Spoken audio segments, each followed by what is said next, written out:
El duelo es una de las experiencias más humanas que existen, ¿no?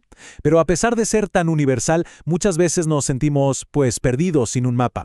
Justamente de eso vamos a hablar hoy, de un nuevo mapa, de un enfoque que deja atrás viejas ideas y nos da herramientas para entender la sanación de una manera mucho más activa, mucho más nuestra.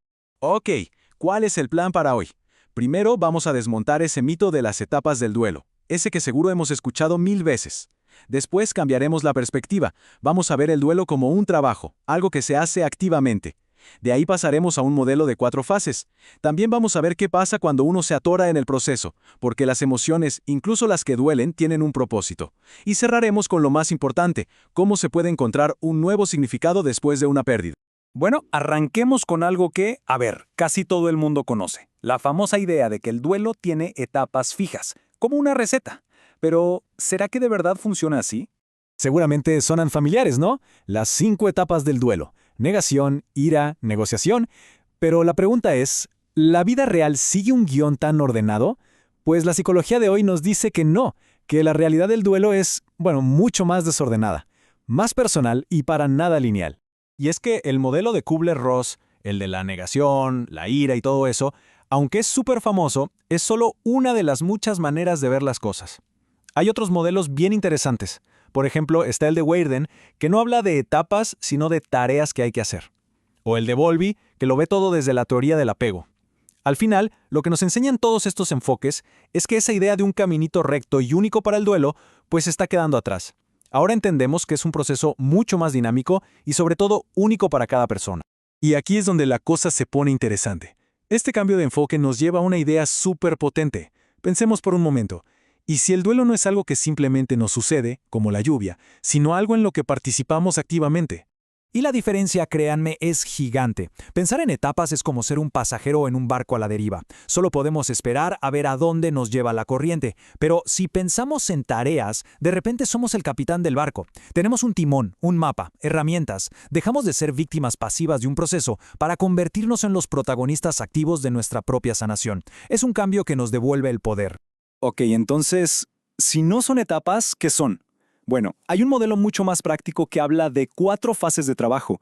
Y ojo, la palabra clave aquí es fases, no etapas, porque no van en línea recta, se pueden superponer, podemos ir y venir entre ellas, es un mapa mucho más realista.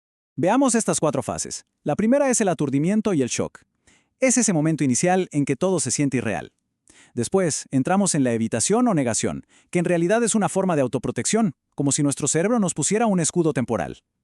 Luego, poco a poco, viene la fase de conexión e integración. Aquí es donde empezamos a asimilar la realidad de la pérdida. Y por último, está la fase de crecimiento y transformación. Y lo repito, esto no es una escalera que se sube y ya. Es más como una espiral. A veces avanzamos, a veces parece que retrocedemos un poco, pero todo es parte del trabajo. Y lo fascinante de este enfoque es que el trabajo a realizar cambia con cada fase. Al principio, en pleno shock, la tarea es básicamente sobrevivir al impacto, confrontar el trauma. Pero mucho más adelante, cuando llegamos a la fase de crecimiento, la tarea es completamente diferente. Ahí el trabajo es ver cómo esta pérdida nos ha transformado y cómo integramos esa nueva versión de nosotros en la vida. Es un proceso que evoluciona. Ahora bien, no siempre este proceso fluye como debería. ¿Qué sucede cuando nos quedamos estancados? A veces, por distintas razones, el trabajo del duelo se bloquea. Para entender esto, hay un concepto genial que se llama la ventana de tolerancia. Imaginen que es como una zona de confort para nuestro cerebro, el lugar ideal donde podemos procesar emociones intensas sin que nos desborden. Si la emoción es demasiada, nos salimos por arriba, hacia la hiperactivación, ansiedad, pánico. Si nos desconectamos para no sentir, nos salimos por abajo, hacia la hipoactivación. Nos sentimos vacíos, anestesiados.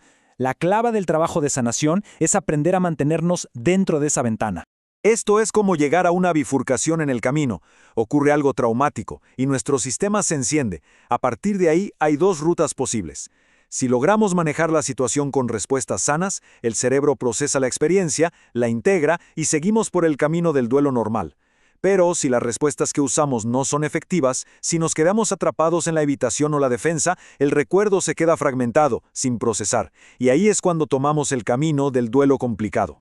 Y esto nos lleva a un punto que puede sonar raro al principio. Solemos pensar en las emociones dolorosas como el enemigo, ¿verdad? El enojo, el miedo, la tristeza. Pero, ¿y si en realidad fueran herramientas? herramientas poderosas para sanar, claro, si aprendemos a usarlas correctamente. Miren esta comparación, es súper clara. A la izquierda tenemos la emoción en su estado natural sano. Por ejemplo, el enojo nos da la energía para decir basta, para poner un límite. Es protector. Pero a la derecha vemos esa misma emoción funcionando como una defensa. El enojo se convierte en resentimiento crónico, en echarle la culpa a todo el mundo. Es la misma energía, pero usada de formas radicalmente distintas. Vamos a verlo con más detalle. Pensemos en el miedo. Un miedo sano nos hace cuidadosos, nos impulsa a buscar apoyo, pero un miedo defensivo se convierte en ansiedad que paraliza, en fobias, en evitar la vida. ¿Y el dolor? El dolor sano nos ablanda, nos conecta con la compasión y nos hace buscar a otros. El dolor defensivo, en cambio, nos encierra en el papel de víctima, en la autocompasión sin fin. La lección aquí es potentísima. La emoción no es buena ni mala. El problema, o la solución, está en lo que hacemos con ella. Y con todo esto, llegamos a la fase final del trabajo. Quizás la más difícil, pero también, sin duda, la más esperanzadora. Se trata de la posibilidad de encontrar un nuevo significado, de transformar todo ese dolor en algo con propósito. Esta frase lo dice todo. El duelo no se trata de superar una pérdida, sino de aprender a llevarla de una nueva manera.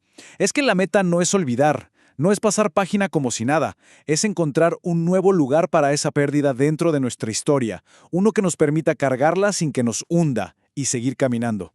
Y este proceso de encontrar significado no es solo una idea bonita, es algo que pasa a nivel cerebral. Es como si nuestro cerebro hiciera un recableado. La información de la pérdida, que al principio es puro dolor emocional, poco a poco viaja hacia nuestra corteza prefrontal, la parte más pensante del cerebro. Y es ahí donde podemos empezar a construir una narrativa, a darle un sentido a lo que pasó. Estamos literalmente construyendo nuevos caminos neuronales. Entonces, si lo pensamos bien, la tarea final del duelo es profundamente creativa. Es un acto de reconstrucción. Se trata de tomar los pedazos de una vida que cambió para siempre y construir algo nuevo. Es responder a esas preguntas enormes como, bueno, ¿y ahora quién soy? ¿O qué hago con mi vida a partir de ahora? Y así llegamos al final de nuestro recorrido.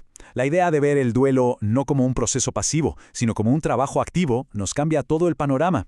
Nos da herramientas no solo para sobrevivir, sino para, quizá, encontrar en la experiencia más dolorosa un punto de inflexión. Y nos deja con esta pregunta final. ¿Cómo podemos aprender a ver la pérdida no como el final de la historia, sino como el inicio de un nuevo capítulo?